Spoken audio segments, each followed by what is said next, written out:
A sunny day in Brisbane, and Bluey and Bingo decide to host a garden festival in their backyard. They plant flowers, water the beds, and even name the plants. The sunflower is called Sunny and the pea is Shooter. "This will be the best garden in the world," shouts Bluey, full of enthusiasm.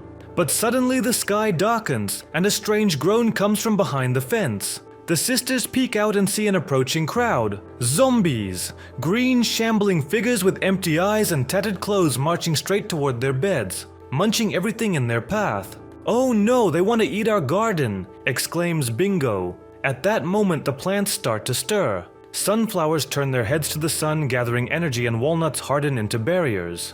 Bluey realizes this is the start of a real battle. The sisters take command. Bluey distributes sun points, energy from sunflowers, to plant new defenders, while Bingo watches the paths where zombies try to break through. The first wave, simple zombies with cones on their heads, is easily repelled by pea shooters, firing green pods with loud pew pew. But then come the tricky ones. Zombies with ladders trying to climb over walnuts and speedy acrobats jumping over beds. Bluey devises tactics, planting potato mines that explode under enemies' feet, and watermelons rolling like bombs. Bingo adds cherry bombs for blasts, and the garden fills with sounds of boom and crunch as zombies fly apart. Bandit and Chili, hearing the noise, come out and join in. Dad builds extra barriers from old boards, and Mom waters the plants, boosting their power. Waves get tougher. A giant gargantua zombie stomps the beds, but the sisters use laser beams and freezing lettuces to slow him down and finish him off. "We're a team!" cries Bluey, and together they repel attack after attack. In the climax, the boss appears, Dr. Zomboss on his machine shooting brains. But Bluey finds a super seed, a giant sunflower that lights up the whole garden and gives energy for the final strike. The plants unite in a powerful volley and the zombies retreat, leaving behind only fertilizer for the beds. As the sun sets, the garden shines brighter than ever.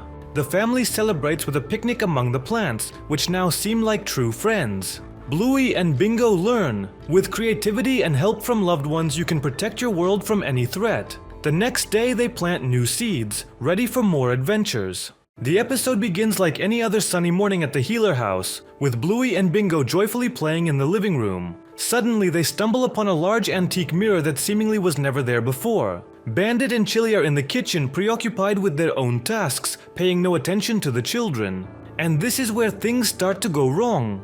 Bluey and Bingo decide to play making faces in front of this strange mirror. They make silly faces and giggle, but it quickly becomes obvious that their reflections are not just copies. They are different. The reflections in the mirror smile wider than Bluey and Bingo. Their eyes begin to look unnaturally large and bright, almost like someone lurking in the shadows waiting for their moment. You know how a clown's eyes look? Exactly like that. The children at first don't notice anything suspicious, thinking it's part of the game. They try to mimic their reflections, but the reflections start to show something truly chilling.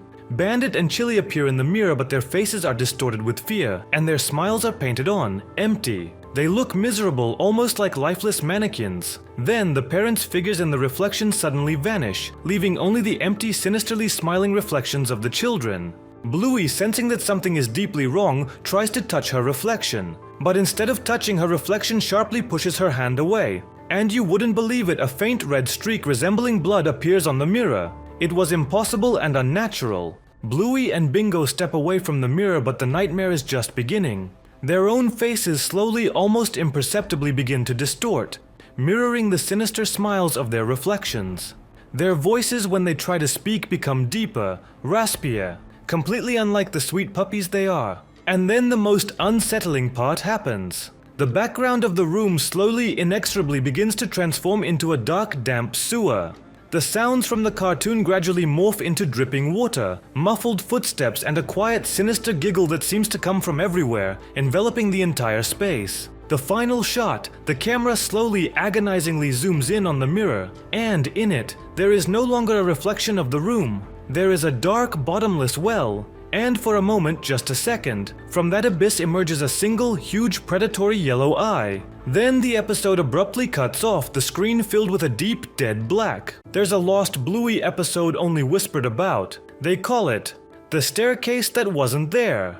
It aired once, maybe less. Some say it was never meant to air at all. The episode begins like any other. Bluey and Bingo are playing hide and seek in their house. Bandit counts loudly. Chili laughs from the kitchen. Everything feels normal. Until Bluey hides in a new place. A door under the stairs. A door that wasn't there before. It's small, barely big enough for her to crawl through. She hesitates, but Bingo finds her giggling. They both squeeze inside. On the other side, a staircase, leading down, much deeper than the house should allow.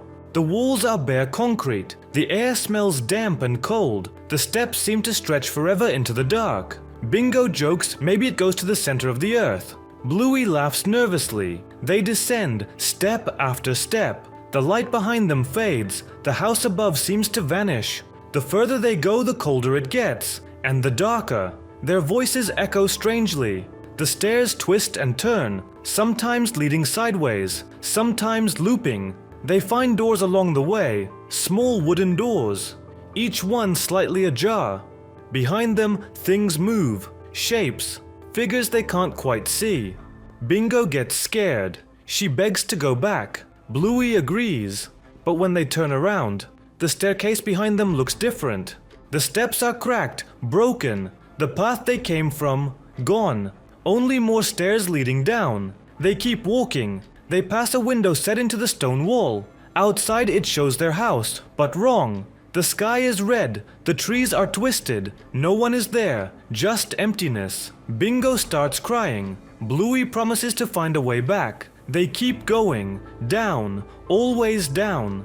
Hours seem to pass, days maybe. Their paws hurt, their voices weaken, but the stairs never end. Finally they see another door, this one made of heavy metal. Without thinking they push it open. Behind it, a hallway. Familiar, the hallway of their home, but too quiet, too still. They step inside. The door slams shut behind them. They run to their room. Their beds are there, their toys. But the windows show nothing outside, only endless black.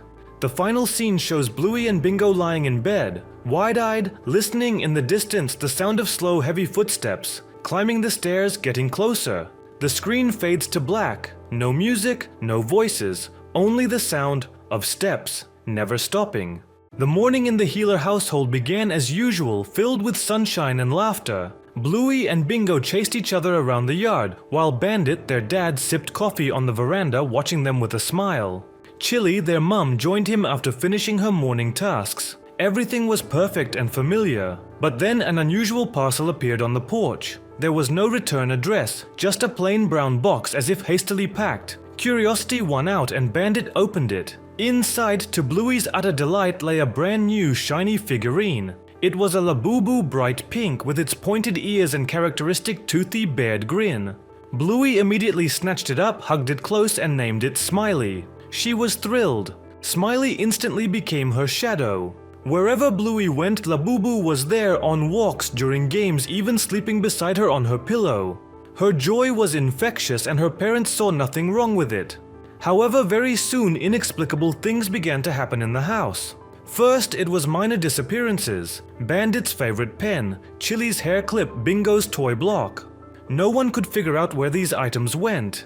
Then, Bluey began complaining about quiet whispers coming from her room at night. She'd whisper to her parents that Smiley was talking to her, but Bandit and Chili dismissed it as a child's vivid imagination. One night, Bandit woke up feeling thirsty. On his way to the kitchen, he heard a strange scratching sound coming from the living room. Pausing, he cautiously peered into the gloom. In the faint moonlight, he saw Smiley the Labubu sitting on the rug. Its head was turned as if looking directly at Bandit and its toothy grin seemed unnaturally wide.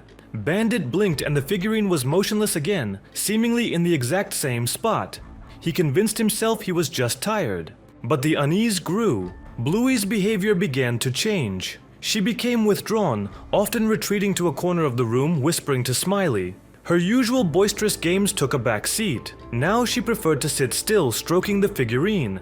At times, her eyes would look strangely vacant and her smile somehow mechanical. The tension peaked when Bingo, wanting to play, tried to take Smiley. For the first time, Bluey reacted with unseen aggression. She growled, snatched Labubu away and clutched it tightly, a cold, inhuman rage flaring in her usually kind eyes. Bingo cried out in fright. Chili and Bandit were genuinely scared. They decided the toy was having a bad influence on their daughter. Later that night, while Bluey was fast asleep, Bandit carefully took Labubu from her grasp. He intended to hide it away. The moment his fingers touched the plastic, he felt an icy coldness pierce his hand. And the figurine itself momentarily felt soft, like living flesh, pulsing beneath his touch. Labubu's grin seemed to widen even further, and its glass eyes briefly flashed with a dull red light. Bandit thought he heard a faint, mocking chuckle. Stunned and frightened, he dropped Labubu. The figurine hit the floor with a dull thud, but then to his horror it slowly swayed and stood upright. Its eyes were fixed directly on Bandit, and its smile, it was no longer just a smile. It was the grimace of a predator. Bandit, consumed by panic, snatched Labubu and without a second thought tossed it into the outdoor rubbish bin. He returned to the house, breathing heavily, and told Chili everything that had happened. They decided never to mention it to Bluey. The next morning, Bluey woke up. She immediately reached for the spot where Smiley should have been. When she realized it was gone, her face twisted not just with sadness but with something darker and more sinister. She slowly got up, walked to the window, and looked directly at the rubbish bin where Bandit had thrown Labubu the night before. A slow, chilling smile spread across her face, almost an exact replica of Labubu's grin. And in her eyes there was that same cold, inhuman glint. From that day on, Bluey was never quite the same. Sometimes when she plays, her gaze becomes empty, and her laughter sounds too sharp, almost alien. And if you look very closely into the shadows of her room, you might just catch a faint pink glimmer and two glowing points, watching from the darkness. They are waiting. A warm evening in Brisbane, and Bluey and Bingo decide to play forest explorers in the dense woods behind the house. "Let's find hidden treasures," exclaims Bluey, armed with a flashlight, while Bingo carries a small basket for finds. The forest seems friendly. Trees rustle their leaves, birds sing, and the sun filters through the canopy. But as they venture deeper into the thicket, the air grows heavier. Fog creeps along the ground, and sounds fade, as if the forest is holding its breath. Suddenly, a familiar voice calls from afar. "Bluey, Bingo, come home, dinner's ready." It sounds like Chili but with a slight distortion, like through an old radio. The sisters exchange glances. "Mom's calling?" whispers Bingo, but they keep going following the voice. The fog thickens, trees close in, and the voice repeats, now closer. "This way, my dears, don't be afraid." In a clearing between trunks, a tall figure appears, thin as a pole, with long arms and a head resembling a siren covered in rust and wires. Its head is two loudspeakers from which the parents' voices emerge, mixed with static and moans like cries of lost souls. "Dad!"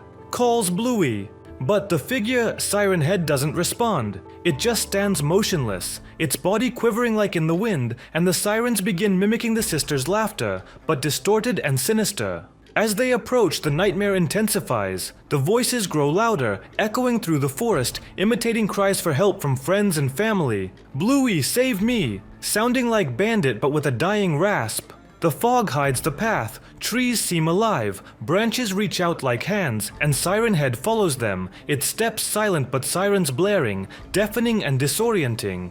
Bingo feels her ears ache from the noise and hallucinations swirl in her head. The forest turns into a maze full of whispers and shadows. "That's not Mom, not Dad," mutters Bluey, but the voices manipulate. "Come to me, it's safe here." The parents, Bandit and Chili, search for their daughters, hearing distant sirens but thinking it's a far-off train. Tension builds. Siren Head towers over the sisters, its sirens roaring a cacophony of fear, whispering, "You're mine now, in the fog forever."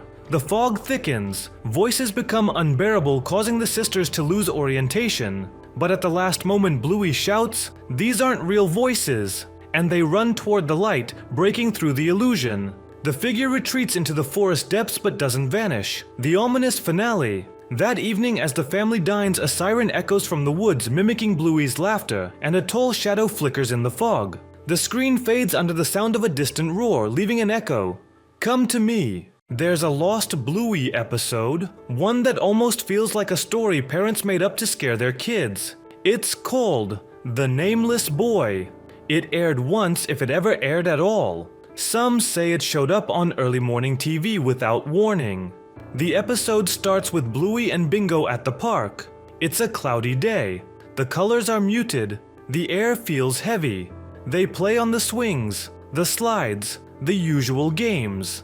Then Bluey notices him, a boy, sitting alone at the far end of the playground. He doesn't move, he doesn't smile, he just watches. His clothes are old, faded, his fur is pale, almost colorless. Bluey waves. The boy doesn't wave back. Bingo doesn't seem to notice him at first, but later, she whispers, "I don't like him." When Bluey asks why, Bingo says, "Because he knows your name." That night, Bluey dreams of the park, of the boy. He stands closer now, right outside the swings. His mouth moves, but no sound comes out. The next day, Bluey sees him again, not at the park, but across the street from their house, standing still, watching. Bingo refuses to look. She keeps saying, "Don't talk to him, don't answer." But the boy calls anyway. His voice is soft, sweet. He says Bluey's name, perfectly, like he's known it forever. Bluey feels herself walking toward him without meaning to. Her paws move on their own. The world blurs. Only his voice is clear. Bingo grabs her, shakes her, snaps her out of it. The boy frowns, turns, and walks away, slowly disappearing into the mist. That night, Bluey lies awake, listening. For hours she hears nothing. Then, a soft tapping on the window. She peeks. There he is, staring in, smiling now, whispering something she can't quite hear. The screen goes black. No credits, no music, only the faint repeated sound of someone whispering her name. Over and over and over.